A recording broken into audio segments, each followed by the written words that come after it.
The absence of accountability, absolute impunity, is a guarantor of perpetual conflict. And I would put it to you that ultimately it does the people of Israel no favors either.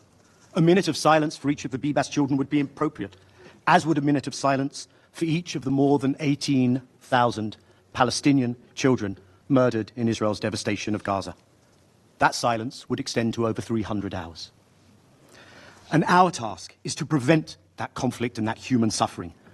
And it results from political conflict, preventable tragedies, and the many more tragedies that await if steps are not taken.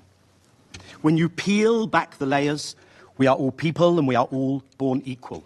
We can and sometimes should use strong and emotive language, but what we have at the end of the day is rules, is laws, is charters, is conventions, is rights that are codified. Not what is seen in the eye of the beholder, not what is subjective, something that is supposed to, not always, is be applied and not ignored for some.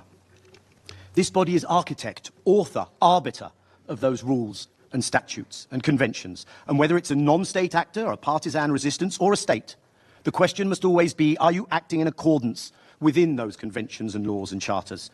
When Hamas is culpable, it is held accountable, sanctioned heavily.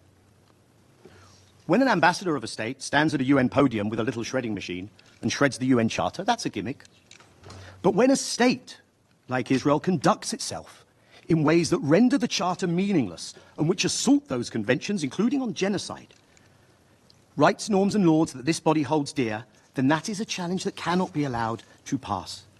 It is the kind of affront which decades ago led to apartheid South Africa being suspended from active participation at the UN. The prevention of humanitarian assistance, the targeting of aid workers and even of workers of this institution, all while attacking the bodies that uphold international law, the International Court of Justice, the International Criminal Court, and claiming the moral high ground while making specious accusations that somehow upholding the law is motivated by anti-Semitism. That worries me because it also cheapens what is a very real and dangerous phenomenon of anti-Semitism. As I have suggested before to this chamber, the absence of accountability, absolute impunity, is a guarantor of perpetual conflict. And I would put it to you that ultimately it does the people of Israel no favors either.